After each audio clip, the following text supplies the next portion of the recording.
അച്ഛനും അമ്മയും മക്കളുമൊക്കെ ഒന്നിച്ച് വർത്തമാനങ്ങളൊക്കെ പറഞ്ഞ് സന്തോഷത്തോടെ കഴിയുന്ന കുടുംബങ്ങൾ എത്ര മനോഹരമാണല്ലേ. മുൻപൊക്കെ ബന്ധുക്കളും അയൽവാസികളും മാത്രമാണ് സാധാരണ ഒരു മലയാളിയുടെ ലോകം. എന്നാൽ സോഷ്യൽ മീഡിയ സജീവമായപ്പോൾ അപരിചിതർ പോലും നമ്മുടെ ജീവിതത്തിലേക്ക് കടന്നു വന്നു. പലരും വീട്ടുകാരെക്കാൾ കൂടുതൽ സമയം ചിലവഴിക്കുന്നത് സോഷ്യൽ മീഡിയ സുഹൃത്തുക്കളോടാണ്. പങ്കാളിക്കും മക്കൾക്കും അപ്പുറം ഇത്തരം വഴിവിട്ട ബന്ധങ്ങൾക്ക് പിന്നാലെ പോകുന്ന കാഴ്ച. ഒടുവിൽ വീടുകളിൽ ദുരന്തം സംഭവിക്കുമ്പോൾ തിരിച്ചറിവിനുള്ള സമയം കടന്നുപോയി കാണും. വയനാട് തിരുനെല്ലിയിൽ 2 പെൺമക്കളുള്ള യുവതിയാണ് ആൺ സുഹൃത്തുമായി വീട്ടിൽ ലിവിങ് ടുഗദർ റിലേഷനിൽ ജീവിച്ചത്. ഒടുവിൽ അമ്മയെ കാമുകൻ വെട്ടിക്കൊല്ലുന്നത് നേരിൽ കാണേണ്ടി വന്ന ആ കുട്ടികളുടെ മാനസികാവസ്ഥയെക്കുറിച്ച് ചിന്തിക്കാൻ പോലും കഴിയുന്നില്ല. ഇതോടൊപ്പം പത്തനംതിട്ടയിൽ സംശയത്തെ തുടർന്ന് ഭാര്യയെയും മക്കളെയും പെട്രോളൊഴിച്ച് കൊലപ്പെടുത്താൻ ശ്രമിച്ച യുവാവിനെക്കുറിച്ചും കേട്ടു. എന്താണ് നമ്മുടെ വീടുകളിൽ സംഭവിക്കുന്നത്? വിശദമായി പരിശോധിക്കുകയാണ് പോലീസ് പെട്രോൾ. സ്വാഗതം.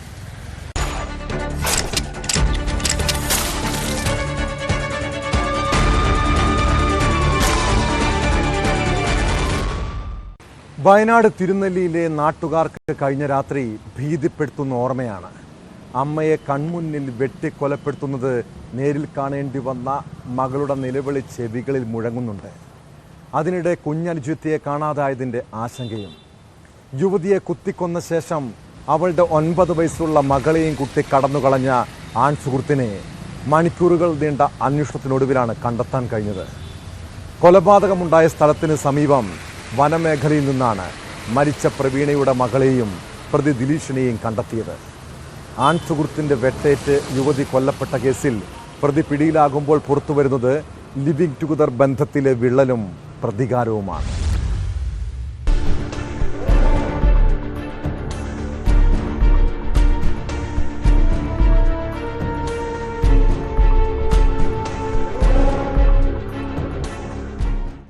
ഞായറാഴ്ച രാത്രി 9 മണിയോടെയാണ് തിരുനെല്ലി സ്വദേശിനി പ്രവീണ കൊല്ലപ്പെട്ടത്.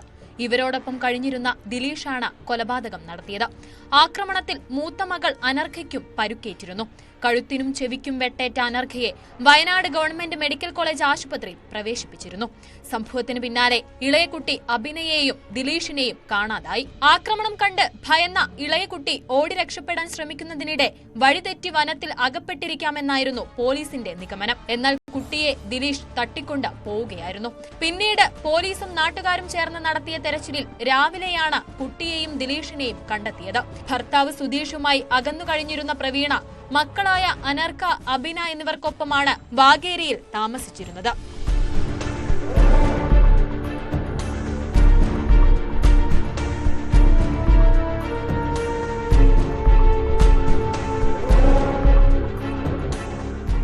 രാത്രി മുഴുവൻ നീണ്ട തിരച്ചിലിനൊടുവിൽ തിങ്കളാഴ്ച രാവിലെയോടുകൂടിയാണ് ദിലീഷിനെയും കുട്ടിയെയും കണ്ടെത്തിയത്.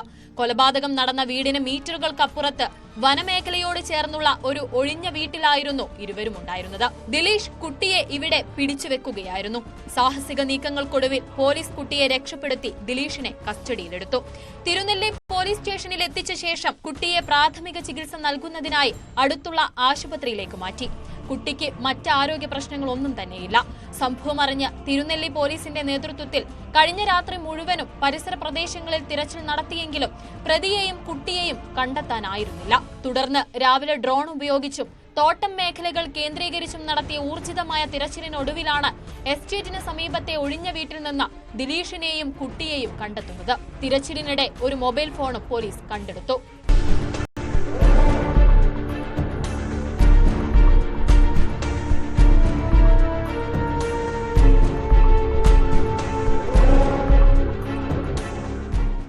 ദിലീഷ് പ്രവീണയെ കൊലപ്പെടുത്താനുള്ള കാരണം സംബന്ധിച്ച് കൃത്യമായ വിവരം ഇനിയും ലഭ്യമായിട്ടില്ല. അടുത്തിടെ ദിലീഷുമായി പ്രവീണ അകലാൻ തുടങ്ങിയതാണ് കൊലപാതകത്തിലേക്ക് നയിച്ചത് എന്നാണ് പോലീസ് നൽകുന്ന വിവരം. ദിലീഷിന് സംശയരോഗം ഉണ്ടായിരുന്നുവെന്നും സൂചനയുണ്ട്.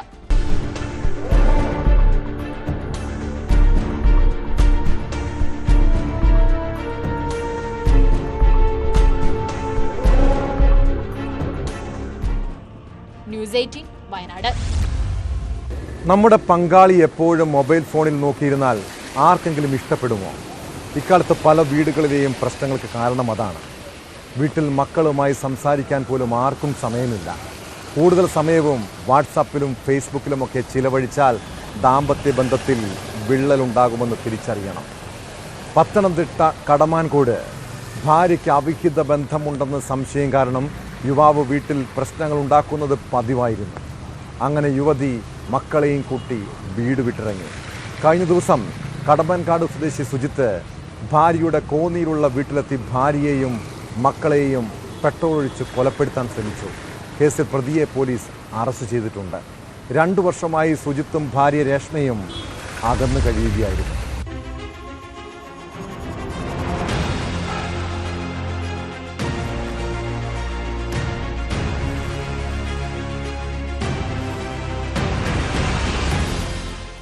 ഇരുപത്തിനാലാം തീയതി രാത്രിയാണ് സുജിത്ത് ഭാര്യ രേഷ്മയുടെ കുടുംബ വീടായ കോന്നി അരുവാപുലം തോപ്പിൽ മിച്ച ഭൂമിയിലെത്തി ഭാര്യയെയും മക്കളെയും പെട്രോൾ ഒഴിച്ച് കൊലപ്പെടുത്താൻ ശ്രമിച്ചത്.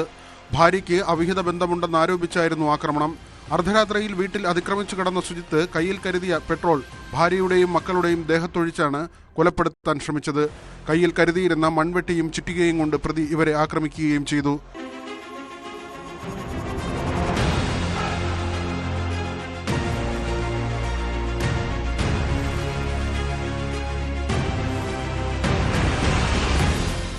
കുളത്തൂപ്പുഴയിലായിരുന്ന രേഷ്മ ഭർത്താവുമായി പിണങ്ങി 2 വർഷമായി കോന്നി ആരുവാപുലത്തുള്ള കുടുംബ വീട്ടിലാണ് താമസിച്ചിരുന്നത്.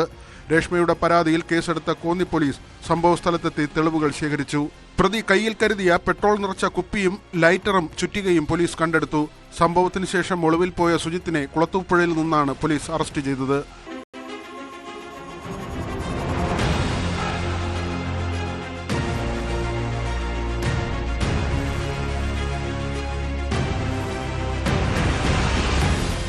ന്യൂസ് 18 പത്തനംതിട്ട.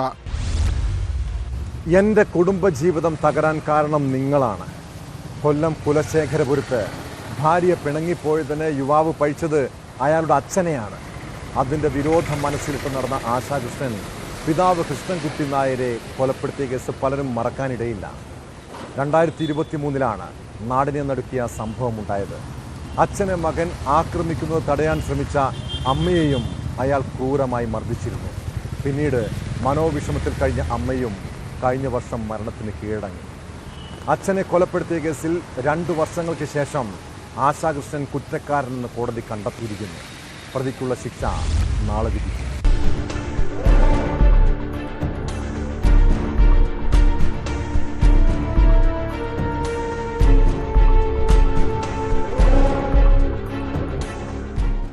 പ്രതിയുടെ ഭാര്യ പിണങ്ങിപ്പോകാൻ കാരണം അച്ഛനാണെന്ന് പറഞ്ഞ് വഴക്കിടുകയും പ്രതിയുടെ ഭാര്യയെ മാപ്പ് പറഞ്ഞ് വിളിച്ചുകൊണ്ടുവരണമെന്ന് ആശാകൃഷ്ണൻ അച്ഛനോട് ആവശ്യപ്പെടുകയും ചെയ്തിരുന്നു.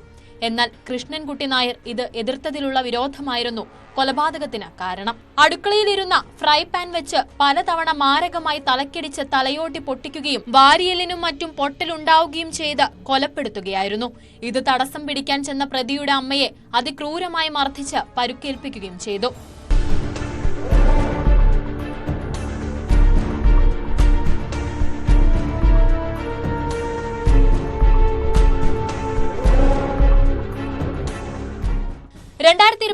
മാർച്ച് 10 കരുനാഗപ്പള്ളി പോലീസ് രജിസ്റ്റർ ചെയ്ത കേസിൽ സംഭവ ദിവസം തന്നെ പ്രതിയെ പിടികൂടി.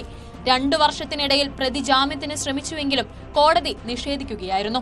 കൊലപാതക സമയത്തുണ്ടായിരുന്ന ഒരേയൊരു സാക്ഷിയായ പ്രതിയുടെ അമ്മ ശ്യാമള വാർദ്ധക്യ സഹജമായ അസുഖം മൂലവും കൊലപാതകം നേരിൽ കണ്ട മനോവിഷമത്താലും മരിക്കുകയും ചെയ്തു. കരുനാഗപ്പള്ളി പോലീസിന്റെ കുറ്റമറ്റ അന്വേഷണത്തിലൂടെ സാഹചര്യ തെളിവുകളുടെയും ശാസ്ത്രീയ തെളിവുകളുടെയും അടിസ്ഥാനത്തിൽ കൊലപാതകം കോടതിയിൽ തെളിയിക്കാനായി. പ്രതി കുറ്റക്കാരനാണെന്ന് കണ്ട കോടതി വിധി അടുത്ത ദിവസം പറയും. കൊല്ലം 5ാമത് അഡീഷണൽ സെഷൻസ് ജഡ്ജി കോടതിയാണ് പ്രതി കുറ്റക്കാരനാണെന്ന് കണ്ടെത്തിയത്.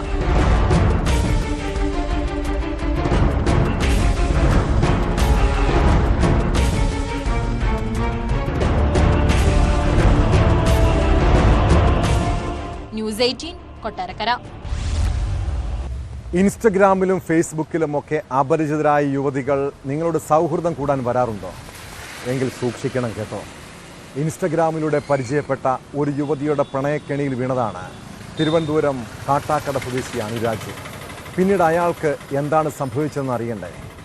യുവതിയുമായി അടുപ്പത്തിലായ അനുരാജ് അവർ ഫോൺ വിളിച്ചതനുസരിച്ച് കഴക്കൂട്ടത്തെത്തി. പിന്നീട് ഭീഷണിപ്പെടുത്തി ആഡംബര കാറും പണവും സ്വർണ്ണാഭരണങ്ങളും മൊബൈൽ ഫോണും തട്ടിയെടുത്തു. ഹണി ട്രാപ്പ് വഴി തട്ടിപ്പ് നടത്തിയ കേസിൽ 3 പേർ പോലീസിന്റെ പിടിയിലായിട്ടുണ്ട്.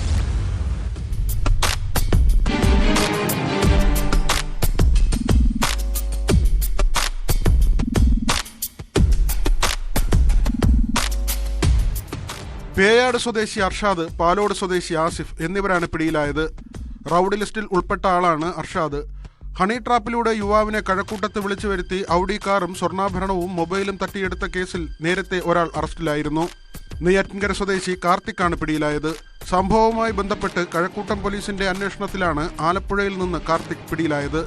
കഴിഞ്ഞ വെള്ളിയാഴ്ച രാത്രിയാണ് കാട്ടാക്കട മാറനല്ലൂർ രാജ്ഭവനിൽ അനുരാജിന്റെ ഔഡി കാറും പണവും സ്വർണ്ണാഭരണങ്ങളും മൊബൈൽ ഫോണും തട്ടിയെടുത്തത്. യുവതിയെ ഉപയോഗിച്ച് കഴക്കൂട്ടത്തേക്ക് ഹണി ട്രാപ്പിലൂടെ വിളിച്ചു വരുത്തുകയായിരുന്നു. സാമ്പത്തിക ഇടപാടുമായി ബന്ധപ്പെട്ടാണ് കാർ തട്ടിയെടുത്തതെന്നാണ് പോലീസ് പറയുന്നത്. 2 ആഴ്ച മുൻപ് ഇൻസ്റ്റഗ്രാം വഴി പരിചയപ്പെട്ട യുവതിയാണ് അനുരാജിനെ കഴക്കൂട്ടത്തേക്ക് വിളിച്ചു വരുത്തിയത്. കഴക്കൂട്ടത്തെത്തിയ അനുരാജിന്റെ കാറിൽ യുവതി കയറി.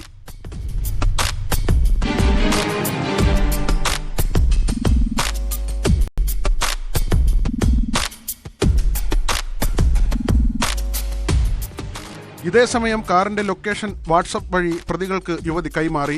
ബൈപ്പാസ് ജംഗ്ഷനിൽ വെച്ച് അനുരാജിന്റെ കാർ ഇന്നോവ കാറിലെത്തിയ പ്രതികൾ തടഞ്ഞു. തുടർന്ന് കത്തികാട്ടി ഭീഷണിപ്പെടുത്തി അനുരാജിന്റെ കഴുത്തിലുണ്ടായിരുന്ന 3 പവന്റെ സ്വർണ്ണമാല കവർന്നു. ഇതിനുശേഷം മർദ്ദിക്കുകയും ചെയ്തു. മർദ്ദനം സഹിക്കവയ്യാതെ അനുരാജ് ഓടി രക്ഷപ്പെട്ടു.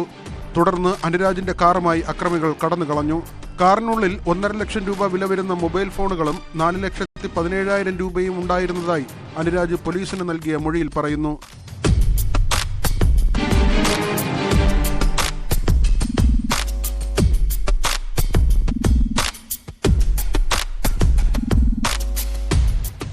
ന്യൂസ് 18 തിരുവനന്തപുരം. തിരുവനന്തപുരത്തെ IB ഉദ്യോഗസ്ഥ ആത്മഹത്യ ചെയ്ത കേസിൽ പ്രതി സുഗാന്ത് സുരേഷ് പോലീസിനെ കുറേ വട്ടം കറക്കിയതാണ്. പ്രതി സംസ്ഥാനം വിട്ടെന്ന് കരുതി രാജ്യത്തെമ്പാടും വലതിരിച്ചെങ്കിലും അയാൾ പോലീസിന്റെ മൂക്കിൻ തുമ്പത്ത് തന്നെ ഉണ്ടായിരുന്നു.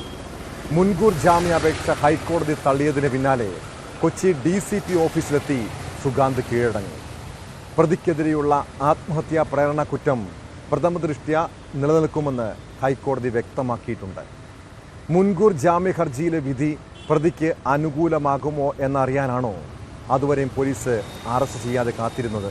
അങ്ങനെയെങ്കിൽ ആരാണ് അയാൾക്ക് ഒളിവിൽ കഴിയാൻ സൗകര്യമൊരുക്കിയതെന്ന് കൂടി കണ്ടെത്തണം.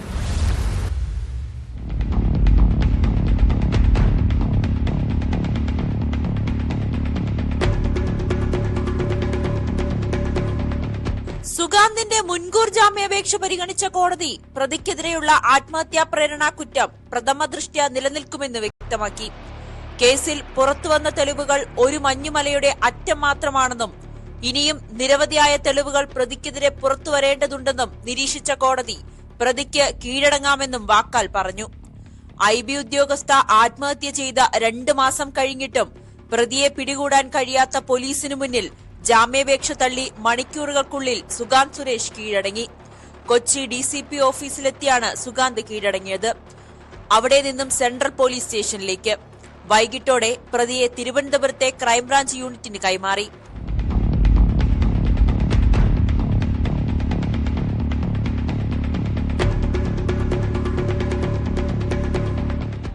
IB ഉദ്യോഗസ്ഥയുടെ ആത്മഹത്യയിൽ താൻ നിരപരാധിയാണെന്ന് അവകാശപ്പെട്ടായിരുന്നു സുഗാന്ത് ജാമ്യാപേക്ഷ സമർപ്പിച്ചത്. യുവതിയുമായി താൻ പ്രണയത്തിലായിരുന്നുവെന്നും വിവാഹം കഴിച്ചു ജീവിക്കാൻ ആഗ്രഹിച്ചുവെങ്കിലും ഇതിനെ എതിർത്ത വീട്ടുകാരുടെ സമ്മർദ്ദം മൂലം ആത്മഹത്യ ചെയ്യുകയായിരുന്നുവെന്നായിരുന്നു വാദം. എന്നാൽ കേസ് അന്വേഷണത്തിൽ തെളിയുന്നത് വ്യത്യസ്തമായ കാര്യങ്ങളാണെന്ന് കോടതി പറഞ്ഞു. ഒന്നിലേറെ ബന്ധങ്ങളുമായാണ് പ്രതി മുന്നോട്ടുപോയത്. മരിച്ച യുവതി തന്റെ ശമ്പളം പോലും പ്രതിക്ക് അയച്ചു കൊടുത്തിരുന്നു. എല്ലാവിധത്തിലും യുവതിക്കുമേൽ പ്രതി ആധിപത്യം സ്ഥാപിച്ചിരുന്നു. യുവതിയുടെ മരണത്തിന് പ്രേരിതമാകുന്ന കാര്യങ്ങൾ കൂടി പ്രതിയുടെ ഭാഗത്തു നിന്നുണ്ടായെന്ന് തെളിഞ്ഞതായും കോടതി വ്യക്തമാക്കി. കേസ് ഡയറിയിലെ വിവരങ്ങൾ ചോർന്നതെങ്ങനെയാണെന്ന് പരിശോധിക്കുവാനും കോടതി നിർദ്ദേശം നൽകി. യുവതിയും സുഗാന്തുമായുള്ള ടെലിഗ്രാം ചാറ്റുകൾ കഴിഞ്ഞ ദിവസം പുറത്തുവന്നിരുന്നു.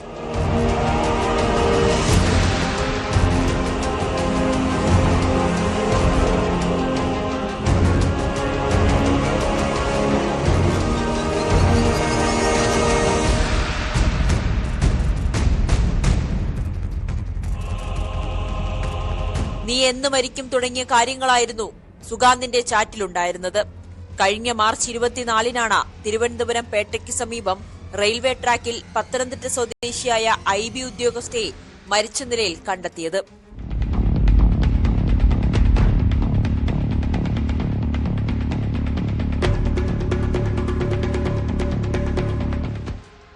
ന്യൂസ് 18 കൊച്ചി.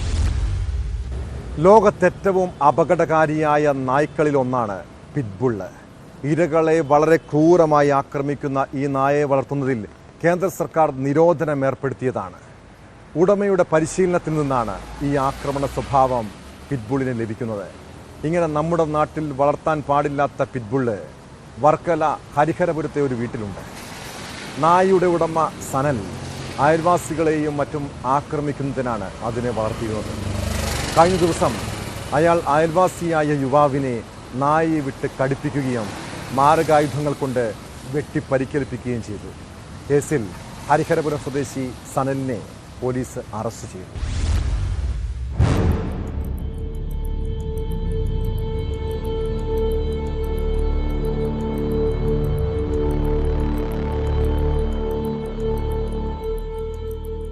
കഴിഞ്ഞ 5-ാം തീയതിയായിരുന്നു ആക്രമണം. പ്രതിയെ കളിയാക്കിയതിനെ തുടർന്നുണ്ടായ വൈരാഗ്യമാണ് ആക്രമണത്തിൽ കലാശിച്ചത്. രഞ്ജിത്ത് രാത്രിയിൽ ബന്ധുവിന്റെ വീട്ടിൽ പോകുന്ന വഴി കല്ലിൽ തട്ടി വീഴുന്നത് കണ്ട് അടുത്തെത്തിയ പ്രതി ഇയാളെ വീടിന്റെ അടുക്കളയിലേക്ക് വലിച്ചിഴച്ചു കൊണ്ടുപോയി മരപടിയെടുത്ത് ദേഹത്ത് പല ഭാഗത്തും മർദ്ദിച്ചു. അടിയേറ്റ് തറയിൽ വീണ രഞ്ജിത്തിന്റെ അടിവയറ്റിൽ ചവിട്ടുകയും പ്രതി വളർത്തുന്ന വിദേശ ഇനം പട്ടിയെ അഴിച്ചുവിട്ട് ആക്രമിക്കുകയും ചെയ്തു. രക്ഷപ്പെടാൻ ശ്രമിച്ച രഞ്ജിത്തിനെ വാൾ കൊണ്ട് വെട്ടുകയും ചെയ്തു.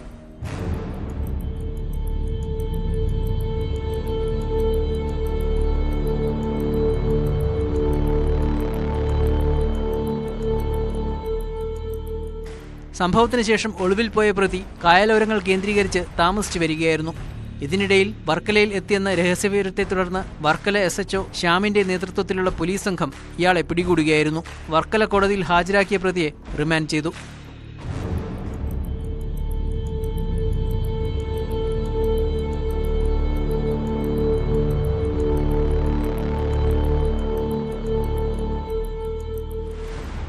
ന്യൂസ് 18 ആറ്റിങ്ങൽ. വെഞ്ഞാറമൂട് കൂട്ടക്കൊലക്കേസ് പ്രതി അഫാൻ ജയിലിനുള്ളിൽ ജീവനൊടുക്കാൻ ശ്രമിച്ചതിൽ ജയിൽ ഉദ്യോഗസ്ഥർക്ക് വീഴ്ച സംഭവിച്ചു. കൂട്ടക്കൊല നടത്തിയ കുറ്റവാളിക്ക് മേൽ കാര്യമായ ശ്രദ്ധ ചെലുത്തണമെന്നിരിക്കെ അത് ഉണ്ടായില്ല എന്ന വിമർശനമുണ്ട്. ഇതോടെ വീഴ്ച സംഭവിച്ച ജയിൽ ഉദ്യോഗസ്ഥർക്കെതിരെ നടപടി ഉണ്ടാകുമെന്നാണ് സൂചന. കഴുത്തിലെ ഞരമ്പുകൾക്ക് കാര്യമായ പരുക്ക് പറ്റിയത് ഓർമ്മശക്തിയെ ബാധിക്കുമെന്ന സ്ഥിതിയാണ്. അങ്ങനെയെങ്കിൽ കുറ്റപത്രം സമർപ്പിക്കപ്പെടുന്ന കേസുകളിൽ വിചാരണ നടപടികൾ ഉടൻ ആരംഭിക്കാൻ കഴിയാത്ത സാഹചര്യവുമുണ്ടാകും.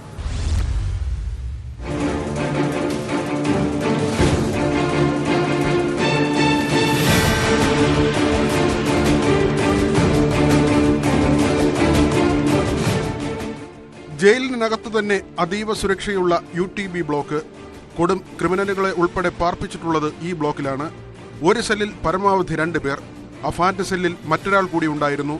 പ്രതി മുൻപും ജീവനെടുക്കാൻ ശ്രമിച്ചതിനാൽ അതീവ സുരക്ഷ വേണമെന്നായിരുന്നു പോലീസ് റിപ്പോർട്ട്. എന്നിട്ടും കൃത്യമായ സുരക്ഷ ഒരുക്കാത്ത നടപടിയിലാണ് ഉന്നതതല അന്വേഷണം നടക്കുന്നത്. ജയിലിലെത്തിയ ശേഷവും അഫാന്റെ പെരുമാറ്റത്തിൽ ചില അസ്വാഭാവികതകൾ കണ്ടിരുന്നു. ശാന്തമായാണ് എല്ലാവരോടും പെരുമാറിയിരുന്നതെങ്കിലും ആരോടും വലിയ അടുപ്പം കാണിച്ചിരുന്നില്ല.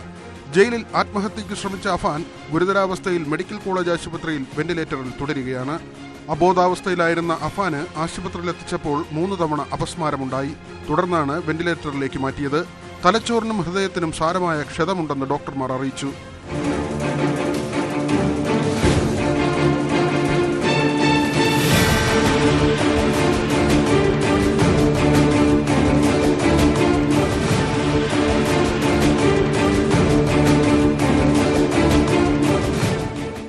അഫാന്റെ ആരോഗ്യനില കേസുകളെയും ബാധിക്കും. കുറ്റപത്രം സമർപ്പിച്ച് വിചാരണ തുടങ്ങാൻ പ്രതിയുടെ സാന്നിധ്യം ആവശ്യമാണ്. ഓർമ്മശക്തി നഷ്ടമായാൽ വിചാരണ വൈകും. അഫാൻ വിഷാദരോഗത്തിന്റെ പിടിയിലായിരുന്നുവെന്ന് ജയിൽ അധികൃതർ വ്യക്തമാക്കി. വിഷാദരോഗത്തിന് ഡോക്ടർമാരെയും കണ്ടിരുന്നു. ആത്മഹത്യാ പ്രവണത കാട്ടിയിരുന്നു. അതിനാൽ സദാസമയവും ജയിൽ അധികൃതരുടെ നിരീക്ഷണത്തിലായിരുന്നു അഫാൻ. സെൻട്രൽ ജയിലിനുള്ളിൽ ജീവനെടുക്കാൻ ശ്രമിച്ച സംഭവത്തിൽ ജയിൽ ഉദ്യോഗസ്ഥർക്കെതിരെ നടപടിയുണ്ടാകും.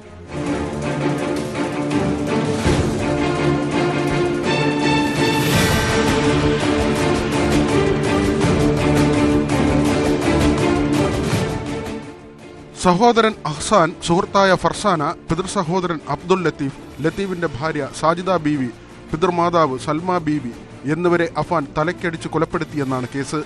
കേരളം നടുങ്ങിയ ആ കൂട്ടക്കൊല നടന്ന് 91 ദിവസമാണ് അഫാൻ ആത്മഹത്യയ്ക്ക് ശ്രമിച്ചത്. ഒരു കേസിൽ കഴിഞ്ഞ ദിവസം കുറ്റപത്രം സമർപ്പിച്ചിരുന്നു. സഹ തടവുകാരനോട് അഫാനെ നിരീക്ഷിക്കാൻ ചുമതലപ്പെടുത്തിയിരുന്നു. ഞായറാഴ്ച രാവിലെ 11-ന് ബ്ലോക്കിൽ തന്നെയുള്ള പ്രത്യേക മുറിയിൽ TV കാണാനുള്ള സൗകര്യമൊരുക്കിയിരുന്നു. സഹ തടവുകാരൻ ഫോൺ ചെയ്യാൻ പോയപ്പോഴാണ് അലക്കി ഉണങ്ങാനിട്ട മുണ്ടെടുത്ത് ശുചിമുറിയിൽ കയറി അഫാൻ ആത്മഹത്യയ്ക്ക് ശ്രമിച്ചത്. ജയിൽ ഉദ്യോഗസ്ഥർ പ്രാഥമിക ശുശ്രൂഷ നൽകിയ ശേഷം മെഡിക്കൽ കോളേജ് ആശുപത്രിയിൽ എത്തിച്ചു.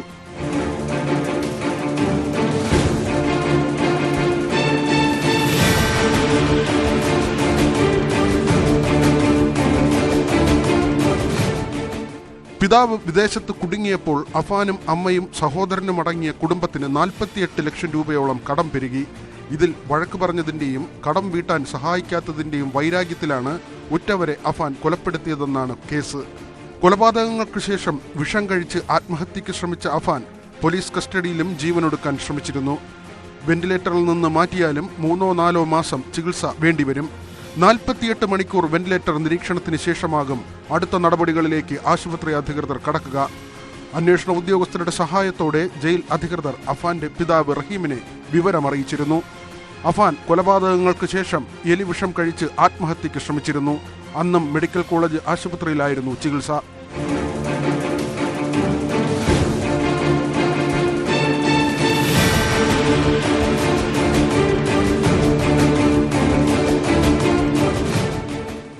ഇപ്പോൾ വെന്റിലേറ്ററിൽ കഴിയുന്ന അഫാന്റെ നില അതീവ ഗുരുതരമാണെന്നാണ് ഡോക്ടർമാരുടെ വിലയിരുത്തൽ.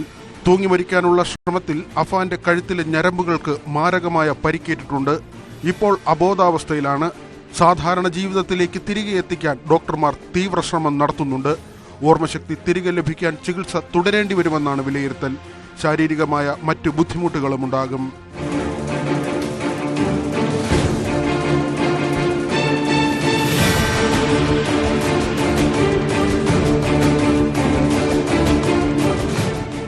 ന്യൂസ് 18 തിരുവനന്തപുരം. പാകിസ്ഥാനിലെ ലഹോറിൽ സാരിയുടുത്ത ഒരു ഇന്ത്യൻ യുവതി സുരക്ഷാ അകമ്പടിയിൽ സഞ്ചരിക്കുന്ന ദൃശ്യങ്ങൾ സമൂഹ മാധ്യമങ്ങളിൽ ഇപ്പോൾ വലിയ ചർച്ചയാണ്. AK-47 തോക്കും 6 പേർ സുരക്ഷയും ഒരുക്കണമെങ്കിൽ അവൾ ആരായിരിക്കും? ഇത്രയ്ക്കും ആതിഥ്യ മര്യാദയുള്ളവരാണോ പാകിസ്ഥാനികൾ? സ്വന്തം മാതൃരാജ്യത്തെ ഒറ്റുകൊടുത്ത യൂട്യൂബർ ജ്യോതി മൽഹോത്ര ഏതാനും മാസങ്ങൾക്ക് മുൻപ് പാകിസ്ഥാനിൽ പോയപ്പോഴുള്ള ദൃശ്യങ്ങളാണിത്. ആരാണ് അവർക്ക് സുരക്ഷാ ക്രമീകരണങ്ങൾ ഒരുക്കിയതെന്ന അന്വേഷണത്തിലാണ് ദേശീയ ഏജൻസികൾ. ഇതിനിടെ ജ്യോതിയുടെ സമൂഹ മാധ്യമങ്ങളുടെ പൂർണ്ണ വിവരങ്ങൾ പോലീസ് ശേഖരിച്ചു. കോടതിയിൽ ഹാജരാക്കിയ ജ്യോതിയെ 14 ദിവസത്തേക്ക് റിമാൻഡ് ചെയ്തിട്ടുണ്ട്.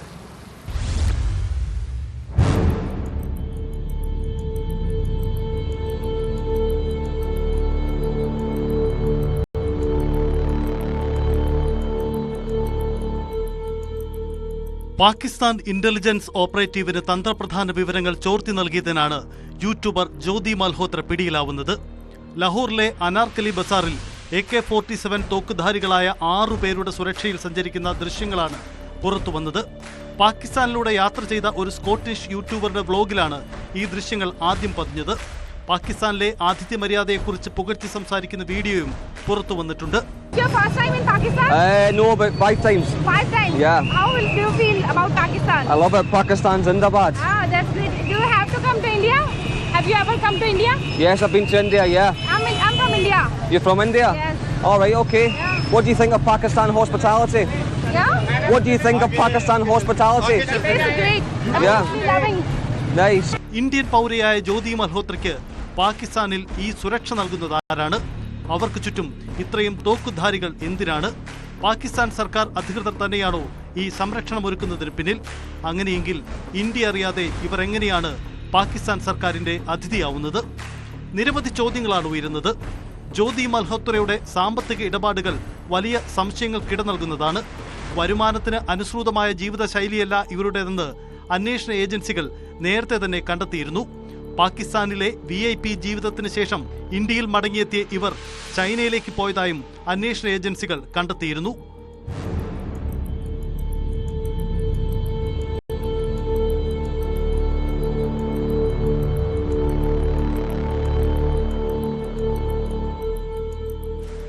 പഹൽഗാം സംഭവത്തിന് പിന്നാലെ NIA നടത്തിയ അന്വേഷണത്തിലാണ് പ്രമുഖ യൂട്യൂബർ ജ്യോതി മൽഹോത്ര സംശയനിഴലിലാവുന്നത്.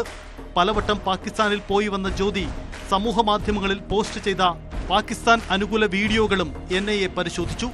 രാജ്യത്തെ ജ്യോതിയുടെ നീക്കങ്ങൾ നിരീക്ഷിച്ച അന്വേഷണ സംഘം കണ്ടെത്തിയത് ഞെട്ടിക്കുന്ന കാര്യങ്ങളാണ്. കേരളത്തിലടക്കം പലവട്ടം വന്നുപോയ ജ്യോതി രാജ്യത്ത് ട്രാവൽ ബ്ലോഗിംഗിന്റെ മറവിൽ ചാരവൃത്തി നടത്തിയെന്നതിന് നിരവധി തെളിവുകൾ അന്വേഷണ സംഘം ശേഖരിച്ചു. പാകിസ്ഥാനിലെ തന്ത്രപ്രധാന വ്യക്തികളുമായി ജ്യോതി നിരന്തരം ആശയവിനിമയം നടത്തിയതിനും തെളിവ് ലഭിച്ചു. ഇന്ത്യയിൽ ജ്യോതി ബന്ധപ്പെട്ട വ്യക്തികളും സംശയത്തിന്റെ നിഴലിലായി. ഇതിനിടെ ജ്യോതിയുടെ സമൂഹ മാധ്യമ നീക്കങ്ങൾ പൂർണ്ണമായി ശേഖരിക്കാനാണ് അന്വേഷണ സംഘത്തിന്റെ നീക്കം. മെറ്റയിൽ നിന്ന് ഇത് സംബന്ധിച്ച പൂർണ്ണ വിവരങ്ങൾ അന്വേഷണ ഏജൻസിക്ക് ലഭ്യമായി. കോടതിയിൽ ഹാജരാക്കിയ ജ്യോതിയെ 14 ദിവസത്തേക്ക് റിമാൻഡ് ചെയ്തു. ചോദ്യം ചെയ്യാനായി വീണ്ടും ജ്യോതിയെ പോലീസ് കസ്റ്റഡിയിൽ വാങ്ങും.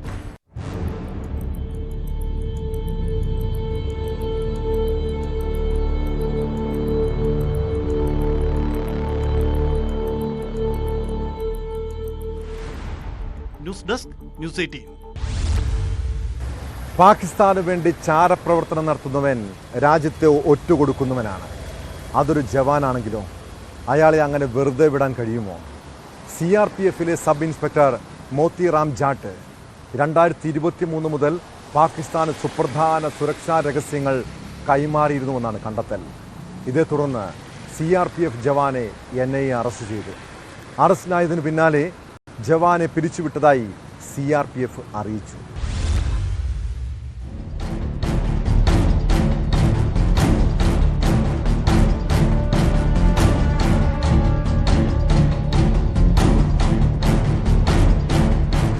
സെൻട്രൽ റിസർവ്ഡ് പോലീസ് ഫോഴ്സിലെ സബ് ഇൻസ്പെക്ടർ മോത്തിറാം ജാട്ടിനെ ഇന്ന് രാവിലെയാണ് നാഷണൽ ഇൻവെസ്റ്റിഗേഷൻ ഏജൻസി അറസ്റ്റ് ചെയ്തത്.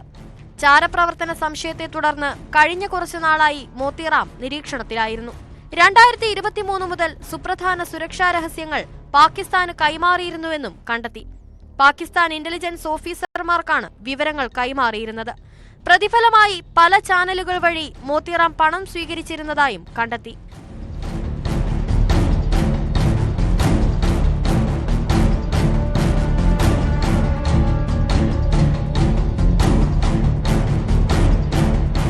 വിവിധ കേന്ദ്ര ഏജൻസികൾ CRPF ഉദ്യോഗസ്ഥരുടെ സോഷ്യൽ മീഡിയ പ്രവർത്തനങ്ങൾ നിരീക്ഷിച്ചതിൽ നിന്നാണ് രഹസ്യവിവരങ്ങൾ കൈമാറിയത് കണ്ടെത്തിയതെന്ന് CRPF അറിയിച്ചു.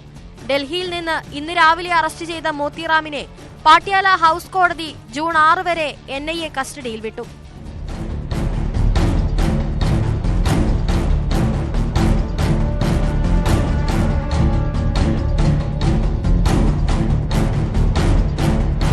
National desk, news 18. സൗദി അറേബ്യയിലെ ജയിലിൽ കഴിയുന്ന കോഴിക്കോട് ഫറോക്ക് സ്വദേശി അബ്ദുൾ റഹീമിന്റെ മോചനത്തിന് വഴിയൊരുങ്ങുന്നു. 1 വർഷത്തിനുള്ളിൽ റഹീമിന് മോചനമുണ്ടായേക്കും. റഹീമിന്റെ മോചന കാര്യത്തിൽ സൗദി കോടതി നിർണായക വിധി പുറപ്പെടുവിച്ചതോടെ നാളുകൾ നീണ്ട പ്രാർത്ഥനകൾക്കാണ് ഫലം കാണുന്നത്. സൗദി ബാലൻ കൊല ചെയ്യപ്പെട്ട കേസിൽ കഴിഞ്ഞ ജൂലൈയിൽ റഹീമിന്റെ വധശിക്ഷ റദ്ദാക്കിയ കോടതി പൊതു അവകാശ നിയമപ്രകാരം 20 വർഷം തടവ് ശിക്ഷ അനുഭവിച്ചാൽ മതിയെന്ന് ഉത്തരവിട്ടു. നിലവിൽ 19 വർഷത്തിലധികം ജയിലിൽ കിടന്നതിനാൽ അടുത്ത വർഷം ശിക്ഷാ കാലാവധി പൂർത്തിയാക്കി പുറത്തിറങ്ങാൻ കഴിയുമെന്നാണ് പ്രതീക്ഷ.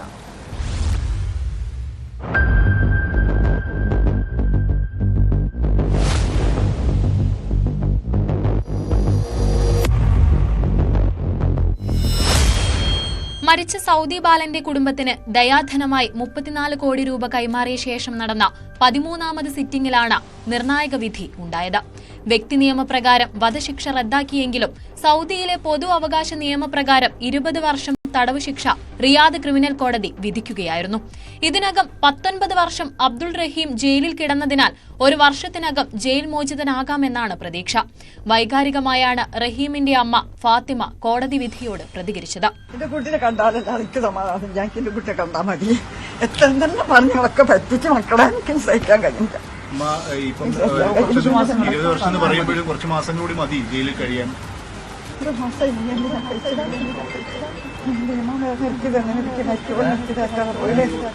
റഹീമിന്റെ ചോര സൗദി മണ്ണിൽ വീഴ്ത്തണമെന്നായിരുന്നു സൗദി കുടുംബത്തിന്റെ ആഗ്രഹം. പ്രാപ്യമാവാത്ത തുക എന്ന രീതിയിലാണ് 34 കോടി രൂപ പറഞ്ഞത്. എന്നാൽ ലോകമെമ്പാടുമുള്ള ജനങ്ങളുടെ സഹായത്താൽ ആ തുക സാധ്യമാവുകയായിരുന്നുവെന്ന സഹോദരൻ. എല്ലാവരോടും നന്ദി. അന്നും ഇന്നും നമുക്ക് പറയാനുള്ളത് നിങ്ങളോട് എല്ലാവരോടും നന്ദിയാണ് എനിക്ക് പറയാനുള്ളത്. കുടുംബത്തിന്റെ ഈ മാധ്യമപ്രവർത്തകർ, അതുപോലെ യൂട്യൂബേഴ്സ്, ഒരുപാട് ആളുകൾ നമുക്കും വേണ്ടി ശ്രമിച്ചിട്ടുണ്ട്. നമ്മൾ ഒരു രൂപ ഇല്ലാതെ നിങ്ങളോട് സമൂഹത്തോട് ചോദിച്ചു 34 കോടി അതിനപ്പുറം തന്നിട്ട് നമ്മളെ സഹായിച്ചു. അപ്പൊ നിങ്ങളൊക്കെയാണ് ഈ ലോകത്ത് അറിയിച്ചത്. എല്ലാവരോടും നന്ദി അറിയിക്കുകയാണ്. ഈ 20 വർഷത്തിൽ ഇനി വളരെ തുച്ഛമായ മാസങ്ങളെ ഉണ്ടാവുള്ളൂ നാട്ടിലേക്ക് എത്താൻ. ശിക്ഷാ കാലാവധി കുറയ്ക്കുന്നതിനായി അപ്പീൽ നൽകുന്നതിനുള്ള സാധ്യതകൾ പരിശോധിക്കുമെന്ന് റഹീം നിയമസഹായ വേദി ഭാരവാഹികൾ അറിയിച്ചു. പബ്ലിക് റൈറ്റ്സ് പ്രകാരം 20 വർഷത്തെ തടവാണ് വിധിച്ചിരിക്കുന്നത്. അത് അറബിക് കലണ്ടറിൽ നോക്കുമ്പോൾ ഏതാണ്ട് ആ ശിക്ഷ കഴിഞ്ഞതായിട്ടാണ് നമുക്ക് മനസ്സിലാക്കാൻ സാധിക്കുന്നത്. ഇത് പിന്നീട് സുപ്രീം കോടതിയിലേക്ക് അയച്ച് അതിന്റെ കാര്യങ്ങളൊക്കെ വരണം എന്നാണ് അവിടുന്ന് നമുക്കൊരു ഏകദേശ രൂപം കിട്ടിയത്. 2006 ഡിസംബർ 24-നാണ് കേസിനാസ്പദമായ സംഭവം. തലയ്ക്കു താഴെ ചലനശേഷി നഷ്ടപ്പെട്ട സ്പോൺസറുടെ മകനെ പരിചരിക്കുന്ന ജോലിയാണ് അബ്ദുൾ റഹീം സൗദിയിൽ ചെയ്തിരുന്നത്. കുട്ടിക്ക് ഭക്ഷണവും വെള്ളവും നൽകിയിരുന്നത് കഴുത്തിൽ ഘടിപ്പിച്ച പ്രത്യേക ഉപകരണം വഴിയായിരുന്നു. കാറിൽ കൊണ്ടുപോകുന്നതിനിടെ കൈ അബദ്ധത്തിൽ കുട്ടിയുടെ കഴുത്തിൽ ഘടിപ്പിച്ച ഉപകരണത്തിൽ തട്ടുകയും കുട്ടി പിന്നീട് മരിക്കുകയും ചെയ്തു. തുടർന്നാണ് അബ്ദുൾ റഹീമിനെതിരെ കൊലക്കുറ്റം ചുമത്തി കേസെടുത്തത്.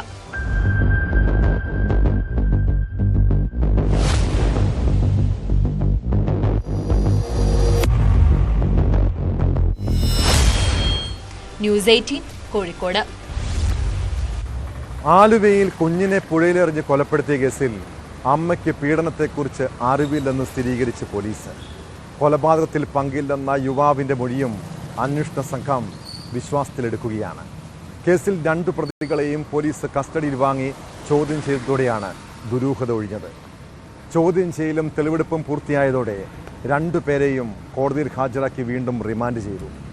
ഉടൻ അന്വേഷണം പൂർത്തിയാക്കി കുറ്റപത്രം സമർപ്പിക്കുകയാകും ഇനി പോലീസിന്റെ നീക്കം.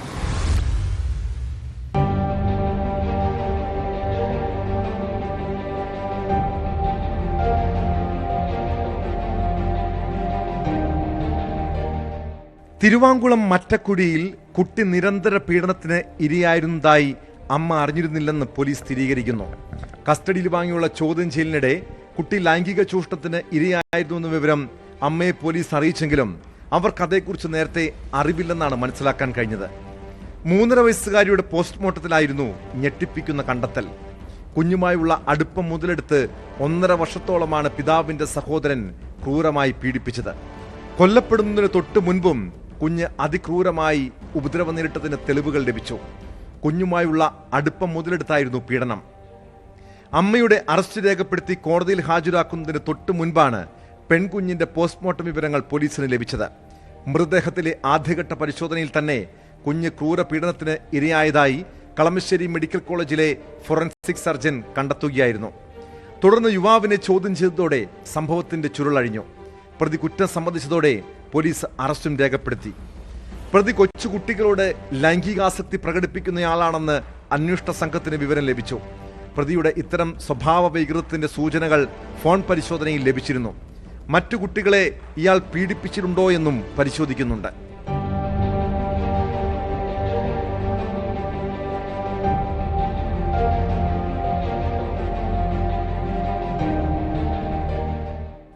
പിന്നീട് കഴിഞ്ഞ 2 ദിവസങ്ങളിലായി പോലീസ് യുവാവിനെ കസ്റ്റഡിയിൽ വാങ്ങി വിശദമായി ചോദ്യം ചെയ്തെങ്കിലും കൊലപാതകത്തിൽ അയാൾക്ക് പങ്കില്ലെന്നാണ് കണ്ടെത്താൻ കഴിഞ്ഞത്. എന്നാൽ പീഡനം നടന്ന മറ്റക്കുഴിയിലെ വീട്ടിൽ പ്രതിയുമായി തെളിവെടുപ്പിനെത്തിയ പോലീസിന് നേരെ നാട്ടുകാരുടെയും ബന്ധുക്കളുടെയും വലിയ പ്രതിഷേധമുണ്ടായി. പ്രതിയെ ആക്രമിക്കാൻ ശ്രമിച്ചവരെ പോലീസ് തടഞ്ഞു. എന്തിനാണ് ഇയാളുടെ മുഖം മറയ്ക്കുന്നതെന്ന് ചോദിച്ച് പോലീസിന് നേരെ നാട്ടുകാർ തട്ടിക്കയറി.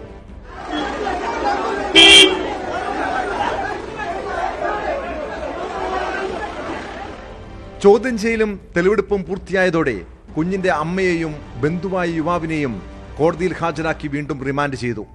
ഉടൻ അന്വേഷണം പൂർത്തിയാക്കി കുറ്റപത്രം സമർപ്പിക്കുകയാകും ഇനി പോലീസിന്റെ നീക്കം.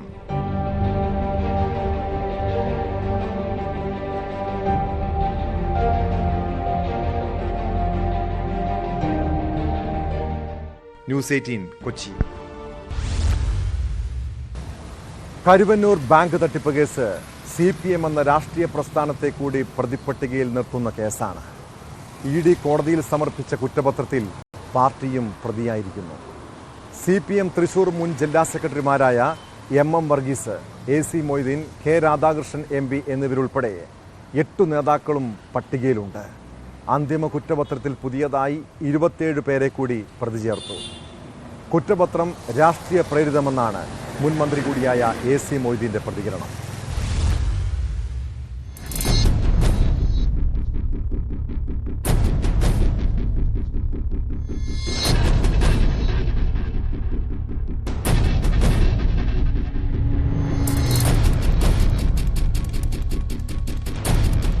കരുവന്നൂർ ബാങ്കിന്റെ മറവിൽ CPM ജില്ലാ നേതൃത്വത്തിന്റെ അറിവോടെ കള്ളപ്പണം വെളുപ്പിക്കൽ നടന്നെന്നാണ് EDയുടെ കണ്ടെത്തൽ.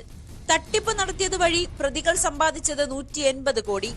ഇതിൽ 128 കോടി പ്രതികളുടെ സ്വത്തുക്കളിൽ നിന്നും കണ്ടുകെട്ടിയെന്നും എൻഫോഴ്സ്മെന്റ് ഡയറക്ടറേറ്റ് കലൂർ PMLA കോടതിയിൽ സമർപ്പിച്ച കുറ്റപത്രത്തിൽ പറയുന്നു. മുൻ മന്ത്രി AC മൊയ്തീൻ 67-ാം പ്രതിയും CPMനെ കേസിൽ 68-ാം പ്രതിയുമാക്കി. MM വർഗീസ് 69-ാം പ്രതിയും K രാധാകൃഷ്ണൻ MPയെ 70-ാം പ്രതിയുമാക്കിയാണ് കുറ്റപത്രം സമർപ്പിച്ചത്. ED മുൻപ് ചോദ്യം ചെയ്ത മുൻ MP PK Biju, Kerala bank vice president MK Kannan തുടങ്ങിയവരെ പ്രതി ചേർത്തിട്ടില്ല. CPM പാർട്ടി ഉൾപ്പെടെ 8 രാഷ്ട്രീയ പ്രവർത്തകരാണ് പ്രതിയായത്.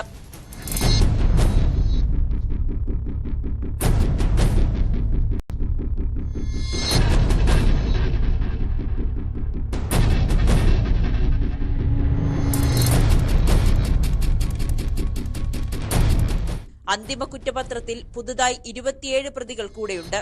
ഇതോടെ കേസിൽ ആകെ പ്രതികൾ 83ആയി. പാർട്ടിയെയും നേതാക്കളെയും പ്രതി ചേർത്തത് രാഷ്ട്രീയ ഗൂഢാലോചനയുടെ ഭാഗമെന്ന CPM സംസ്ഥാന സെക്രട്ടറി MP ഗോവിന്ദൻ. പാർട്ടിയുടെ സമ്മതരായ നേതാക്കന്മാരെയും കുറ്റപത്രത്തിന്റെ ഭാഗമായിട്ട് ചേർത്തുകൊണ്ട് കേസിൽ പ്രതികളാണ് എന്ന് വരുത്തി തീർക്കാനും പ്രചരണം നടത്താനും വേണ്ടിയുള്ള ബോധപൂർവമായ രാഷ്ട്രീയ ഗൂഢാലോചനയാണ് ED യഥാർത്ഥത്തിൽ നടത്തിയിരുന്നത്. കേസിനെ രാഷ്ട്രീയമായും നിയമപരമായും നേരിടുമെന്ന് CPM വ്യക്തമാക്കി. തട്ടിപ്പിൽ പാർട്ടിക്ക് പങ്കില്ലെന്ന് AC മൊയ്തീൻ. കേസിൽ പ്രധാന സാക്ഷികളെ മാപ്പുസാക്ഷികളാക്കുന്നു. EDയുടെ കുറ്റപത്രം പൂർണ്ണമായും രാഷ്ട്രീയ പ്രേരിതമെന്നും നിയമപരമായും രാഷ്ട്രീയപരമായും നേരിടുമെന്നും AC മൊയ്തീനും പറഞ്ഞു. കേസിൽ CPMനെയും പ്രതി ചേർത്തതോടെ നിലമ്പൂർ ഉപതെരഞ്ഞെടുപ്പിലടക്കം വിഷയം പ്രതിഫലിക്കുമെന്നുറപ്പായി.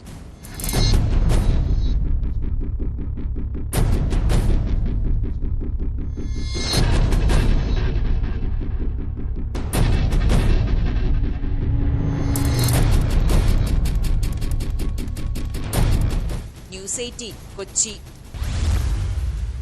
രാജ്യത്തെ കുപ്രസിദ്ധ ചന്ദനക്കടത്തുകാരനാണ് അബ്ദുൾ ജാഫർ. ചന്ദനക്കടത്തിലൂടെ കോടികൾ സമ്പാദിച്ചെങ്കിലും പലപ്പോഴും ഒളിവിലായിരുന്നു ജീവിതം. പല അന്വേഷണ ഏജൻസികളുടെയും നോട്ടപ്പുള്ളി.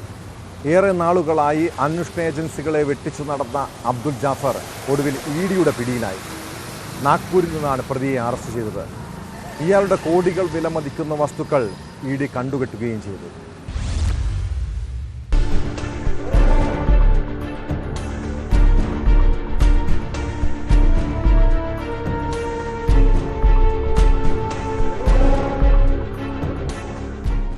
രാജ്യത്തിന്റെ വിവിധ ഭാഗങ്ങളിൽ നിന്ന് ചെന്നൈയിലേക്ക് രക്തചന്ദനം ഉൾപ്പെടെ കടത്തി കുപ്രസിദ്ധി നേടിയ കുറ്റവാളി അബ്ദുൾ ജാഫറാണ് EDയുടെ പിടിയിലായത്. നിരവധി കോടതികളിൽ നിന്ന് വാറണ്ടുള്ള ഇയാൾ കഴിഞ്ഞ 4 വർഷമായി ഒളിവിൽ കഴിയുകയായിരുന്നു. ചന്ദനക്കടത്തിലൂടെ കോടികൾ വിലമതിക്കുന്ന ഭൂമി പലയിടങ്ങളിലായി വാങ്ങിക്കൂട്ടിയതിനു പുറമെ മറ്റു സ്വത്തുക്കളും സമ്പാദിച്ചു. ഫ്ളാറ്റുകൾ, ആഡംബര വാഹനങ്ങൾ, വിവിധ അക്കൗണ്ടുകളിലായി ഉണ്ടായിരുന്ന കോടികൾ, ഇതെല്ലാം അന്വേഷണ ഏജൻസി കണ്ടുകെട്ടി. റായ്പൂരിലെ സ്വകാര്യ സ്ഥാപനം കയറ്റുമതി ചെയ്തിരുന്ന സ്പോഞ്ച് അയൺ പോലുള്ള വസ്തുക്കൾക്ക് പകരം ചന്ദനത്തടിയിൽ തീർത്ത വസ്തുക്കൾ പകരം വെച്ചാണ് കള്ളക്കടത്ത് നടത്തിയിരുന്നത്. ദുബായിലേക്കടക്കം ഇങ്ങനെ വസ്തുക്കൾ കടത്തിയിരുന്നതായി കണ്ടെത്തി. 68 കോടി രൂപയുടെ കള്ളക്കടത്ത് സമീപകാലത്ത് മാത്രം നടത്തിയെന്നാണ് അന്വേഷണത്തിൽ വ്യക്തമായത്. DRI ഏറെക്കാലമായി തിരയുന്ന കുറ്റവാളിയാണ് ഒടുവിൽ പിടിയിലായത്. നാഗ്പൂരിലെ പ്രത്യേക കോടതിയിൽ ഹാജരാക്കിയ പ്രതിയെ വിശദമായി ചോദ്യം ചെയ്യുന്നതിന് EDയുടെ കസ്റ്റഡിയിൽ വിട്ടു.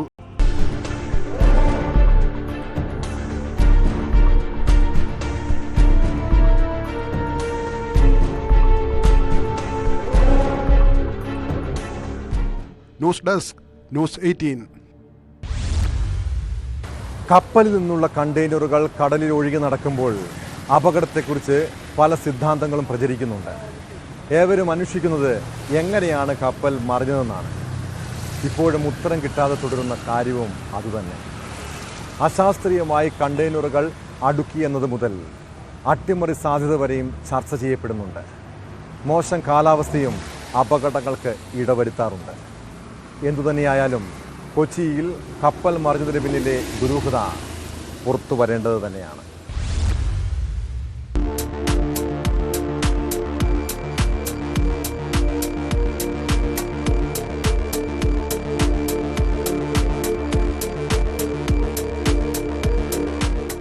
വിഴിഞ്ഞത്തുനിന്ന് കൊച്ചിയിലേക്ക് സഞ്ചരിച്ച MSC എൽസ 3 കപ്പൽ കൊച്ചി തീരത്തിന് 40 നോട്ടിക്കൽ മൈൽ അകലെ മുങ്ങിയതിന് കാരണം മാനുഷിക പിഴവോ മോശം കാലാവസ്ഥയോ ആകാമെന്നാണ് വിലയിരുത്തൽ.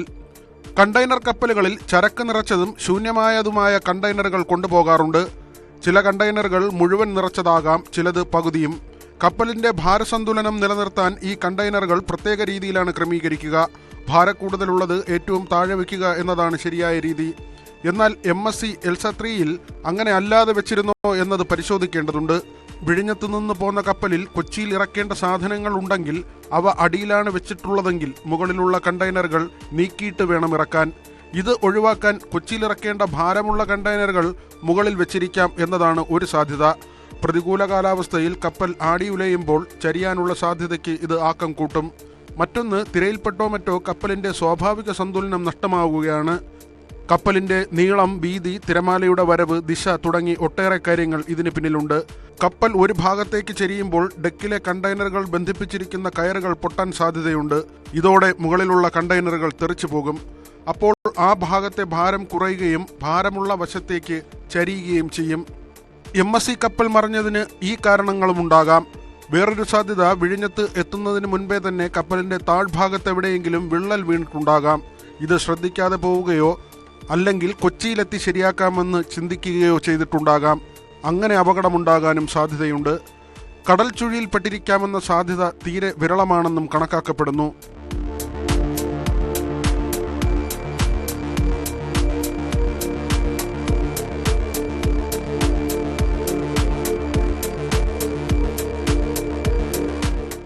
ന്യൂസ് 18 തിരുവനന്തപുരം.